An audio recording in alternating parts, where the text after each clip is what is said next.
내 주를 사랑한다 해도 늘 마음에 부족하도다. 주님, 저희의 마음이 그렇습니다.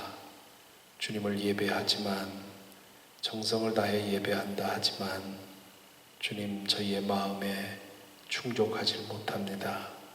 주님께 드린다고 하지만 주님 더 드리지 못하는 것이 부끄럽고 송구스럽습니다.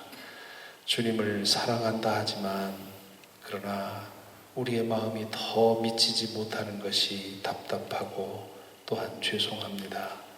주님, 저희들의 마음을 이 시간 만져주시고 주님의 인도하여 주셔서 우리 마음 전체로 주님 사랑하게 하여 주시고 우리 마음 깊은 곳에서까지 주님 의지하며 나아가게 하여 주시옵시고 그리하여 우리의 삶이 주님 안에 머물러 사는 귀한 삶이 되도록 인도하여 주옵소서.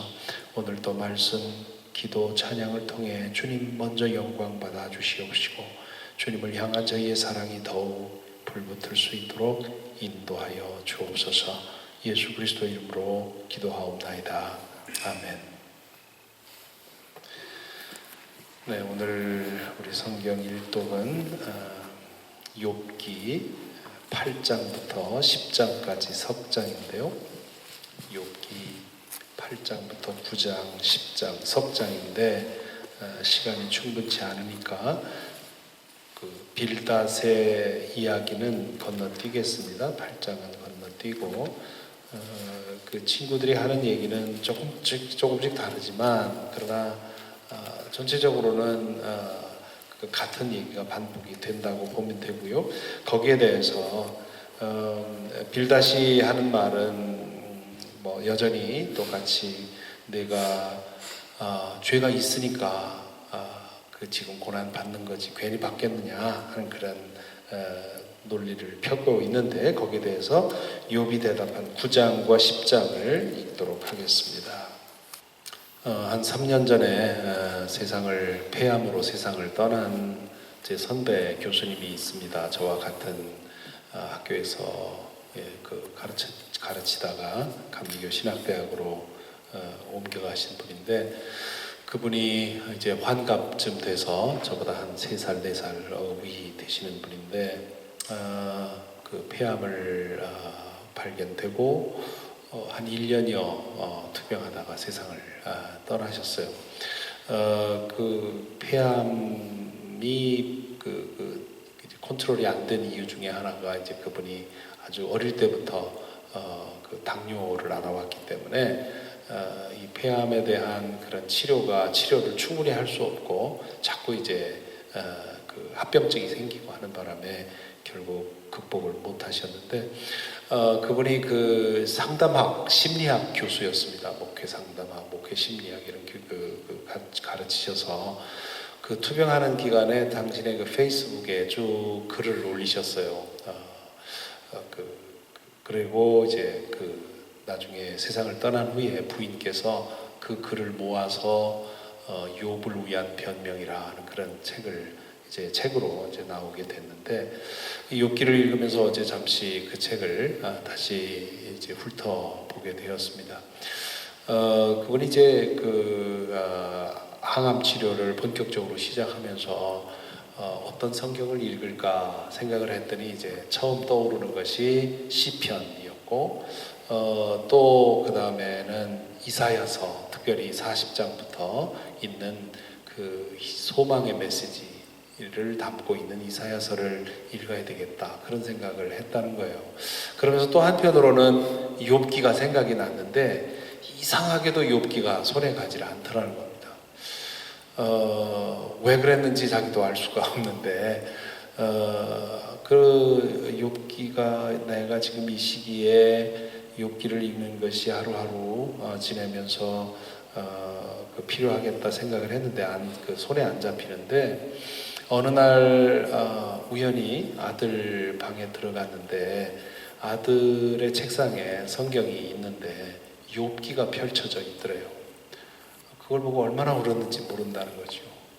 그러니까 그 아들이 아버지의 투병을 겪어가면서 투병을 옆에서 보면서 자기가 볼 때는 우리 아버지도 의롭게 살았는데 신학 교수로서 목사로서 바르게 살았는데 왜 이런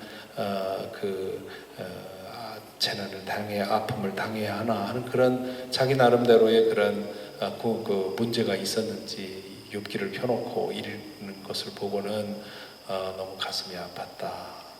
이제 그런 얘기가 있었고요. 그리고 얼마 지나지 않아서 이제 자신도 욥기를 읽기 시작을 했는데 이 친구들이 하는 얘기는 다 건너뛰고 욥이 하는 얘기만 이제 쭉 읽으면서 여러 가지로 공감을 많이 하게 되었다. 이제 그런 얘기를 합니다. 과연 내가 이러한 고난을 당해야 하는가? 왜 하나님은 나에게 이런 고난을 주시는가? 특별히 고난당한 그런 상황에서 이 욥기는 큰 위로가 됩니다. 왜냐하면 차마 내가 하나님 앞에 말할 수 없는 그런 내 깊은 속에 있는 분노, 이것이 나오게 되어 있는 것이지요. 어제도 말씀드렸지만 어떤 예기치 않은 그런 감당하기 어려운 큰 일을 만날 때면 누구에게나 하나님께 대한 분노, 하나님을 믿는 사람이든 안 믿는 사람이든 그 분노라고 하는 것이 속에서 올라오게 되어 있는데 그거를 난 그러면 안 되지, 하나님 앞에 이러면 안 되지, 이건 하나님 앞에 죄지 하고서 그걸 꾹꾹 눌러놓으면 나중에는 걷잡을 수 없이 그게 이제 터져나게 됩니다. 그래서 그것을 어떻게든 그 앵거를 표출하면서 그것을 넘어가서 이제 하나님과 새로운 관계를 가져야 되는데 그걸 하기가 어렵단 말이죠. 근데 이 욥기를 읽으면서 욥이 자신의 이야기를 대신 해주는 그런 경험을 하게 되는 것이죠. 오늘 이 욥이 한 말 중에도 특히 10장에 가게 되면 10장의 말씀들은 사실은 그 고통에 짓눌려서 세상을 잘못 보고 있는 욥과 세상을 잘못 보고 인생을 인생과 하나님에 대해서 잘못된 생각을 갖고 그 전제에서 하나님에게 분노를 쏟아놓고 있는 거지요. 처음 1절, 2절, 1절만 해도 그런 산다는 것이 이렇게 괴로우니 나는 이제 원통함을 참지 않고 다 털어놓고 내 영혼의 괴로움을 다 말하겠다 해서 쭉 얘기하고 있는데 그렇죠. 구절구절 하나님이 들을 때는 억울할 만큼 모든 문제와 잘못을 하나님에게 대고 있는 것이죠. 나중에 이제 다음 주에 읽겠지만 나중에 하나님이 이제 당신을 드러내고 만났을 때 욥이 마지막에 뭐라고 하냐면 내가 알지도 못하고 떠들고 내가 사정도 살피지 않고 망발을 주님 앞에 했습니다. 이제 그런 고백을 하는데 이 10장에 앞으로도 계속 그런 얘기 나오겠습니다만은 그 10장을 보면 그런 가당치 않은 그런 블레임을 하나님에게 하고 있지요. 그것이 욥과 비슷한 재난 당한 사람이 어디 있겠습니까? 정말 인간이 당할 수 있는 모든 재난을 한꺼번에 받은 것이기 때문에 그러니까 이거는 이 욥은 그런 거, 욥기는 그런 겁니다. 우리가 무슨 뭔가를 가정할 때 가장 안 좋은 그런 조건을 들어서 가정을 하는 것처럼 인간이 당할 수 있는 최악의 고통, 그 고통을 전제하고 그 안에서 얘기를 하는 것이지요. 우리가 나도 욥이었다, 한때 욥이었다 이렇게 말할 분이 여러분 중에도 계시겠지만 그러나 지금 욥이 당한 것에 비하면 이건 비교도 안 되는 그런 일이지요. 그렇지만 고난의 무게라고 하는 것은 그렇게 산술적으로 계산이 안 되는 겁니다. 저 사람은 고난이 5개가 있고 나는 1개가 있으니까 나는 저 사람보다 저 사람이 지는 짐보다 5분의 1밖에 안 된다고 그렇게 말할 수가 없는 거죠. 5개의 고난의 짐을 진 사람이나 1가지의 짐을 진 사람이나 고난의 무게, 그 짓눌림은 같은 거죠. 그러므로 그런 상황 속에 있는 사람이 욥의 이 고백을 읽게 되면 내가 말하고 싶었던, 내가 하나님 앞에 쏟아놓고 싶었던 그런 분노, 그런 원통함, 그런 마음을 대신 쏟아놓고 있기 때문에, 그래서 이제 그런 상황에 있는 분들에게 아주 좋은 그런 그 성경책이 될 수 있습니다. 우리가 어떤 고난을 당할 때 특별히 그 가벼운 고난 혹은 이렇게 지나가는 고난이 아니라 굉장히 큰 어떤 문제를 당할 때 우리는 질문을 합니다. 과연 우리가 전제하고 있는, 하나님에 대해서 우리가 전제하고 있는 것은 하나님은 전능하시다. 둘째로 하나님은 선하시다.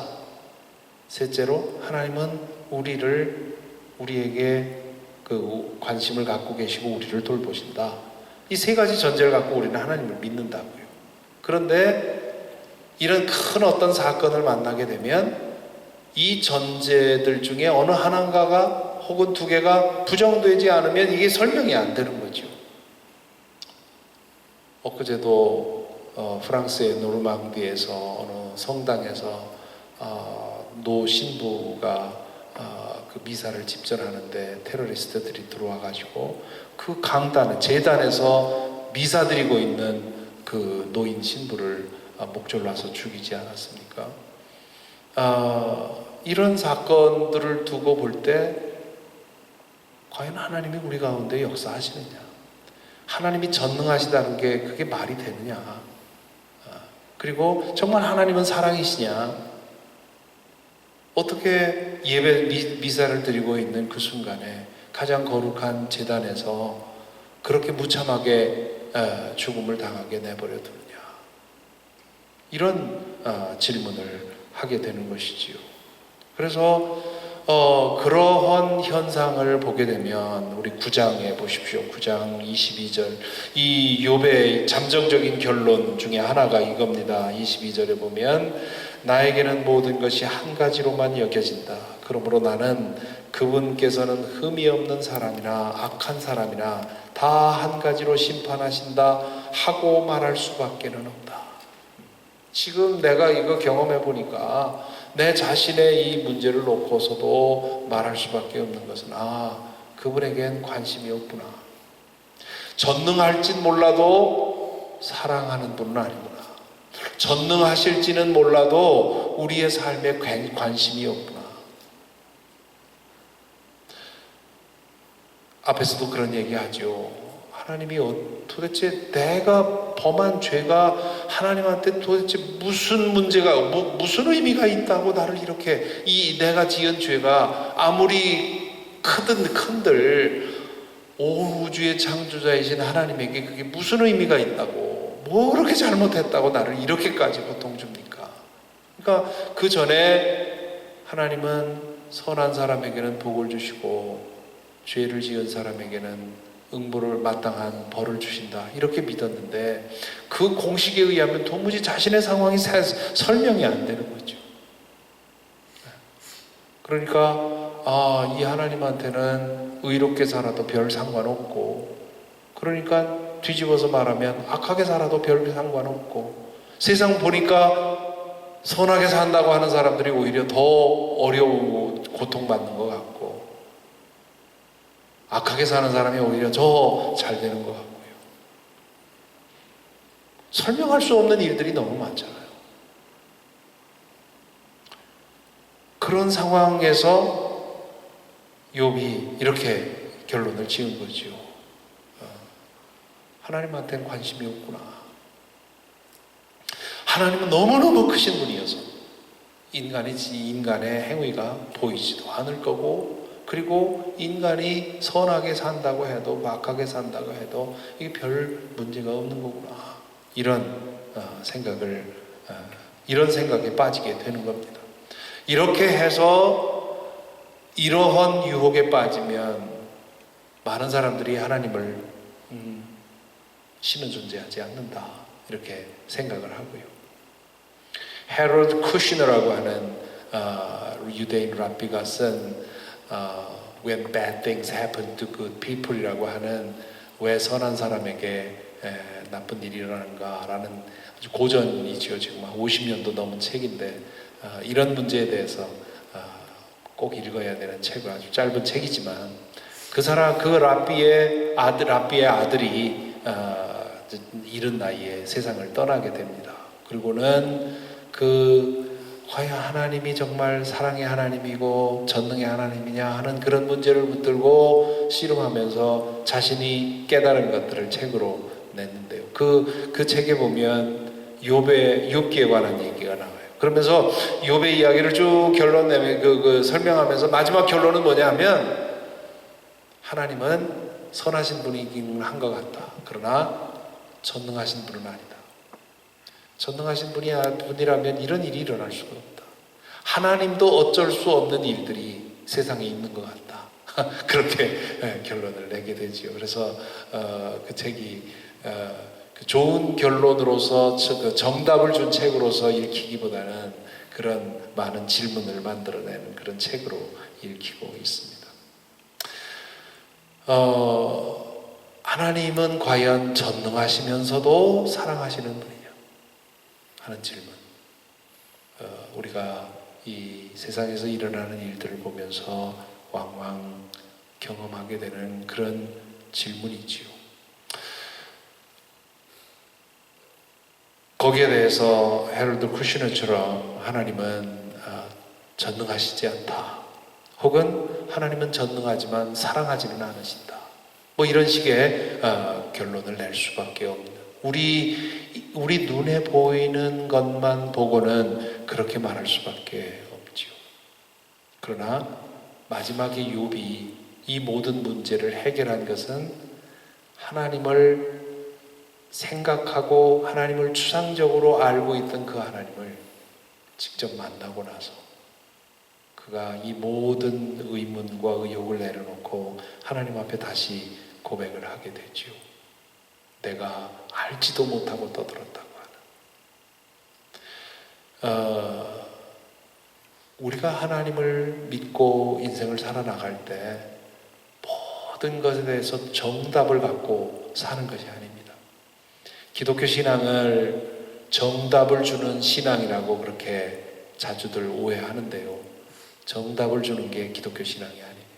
많은 문제를 갖고 있지만, 의문을 갖고 있지만, 아직도 풀리지 않는 그런 질문을 갖고 있지만, still 하나님의 선하심과 인자하심을 믿고 트러스트하고 그분께 맡기고 내 해결되지 않는 의문들을 그분께 맡기고 하루하루 살아나가는 것.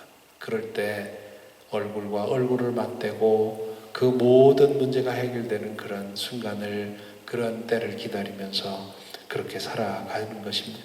그러므로 우리가 이해할 수 없는 하나님이 우리에게 이해가 된다면 그건 하나님이 아니지요.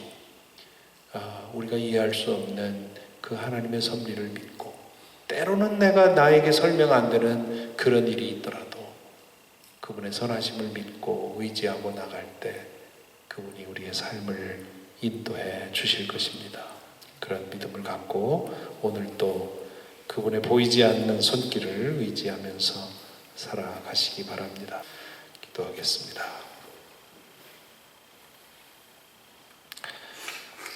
사랑의 주님, 그렇습니다. 세상에서 일어나고 있는 일들 바라볼 때 우리 눈에 보이는 것이 전부라면 하나님 없는 것이 맞습니다. 우리 눈에 보이는 것이 전부라면 그렇다면 하나님은 전능하시지 않거나 사랑하시지 않거나 무관심하시거나 무심하거나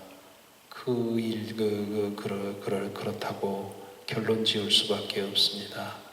주님, 저희를 인도하여 주셔서 마음의 눈을 떠 주님의 나라 보게 하여 주시고 또한 영원하신 주님 바라볼 수 있도록 인도하여 주옵소서.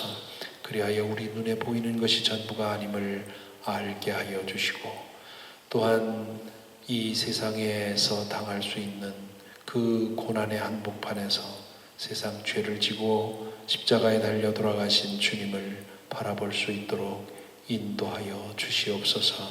그리하여 우리 삶에 어떤 일이 닥치든 의지하게 하여 주시고 주님 신뢰하게 하여 주시옵시고, 그리하여 주님 안에서 주님의 은총 가운데 더불어 살아갈 수 있도록 우리를 인도하여 주옵소서.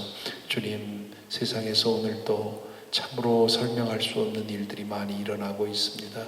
또한 우리 가운데에도 그런 일들이 일어납니다. 그러나 주님이여, 저희들의 눈을 거기에 붙들어 매지 않게 하여 주시고, 우리에게 일어나고 있는 설명할 수 없는 기가 막힌 일들 또한 많이 있음을 보게 하여 주시옵시고, 또한 이 세상에서 하나님 없음을 드러내는 그런 많은 일들이 있지만, 그러나 하나님이 아니고는 설명할 수 없는 또한 일들이 많이 있음을 보게 하여 주시어서, 오 주님, 오늘도 하나님 없는 세상 살지 않게 하여 주시고, 우리 눈에 보이는 것들을 통해 주님 보며 오늘도 주님과 함께 동행하며 살아갈 수 있도록 인도하여 주옵소서. 주님께서 오늘도 붙들어 주시고 인도하여 주실 줄 믿사옵고 예수님의 이름으로 기도하옵나이다. 아멘.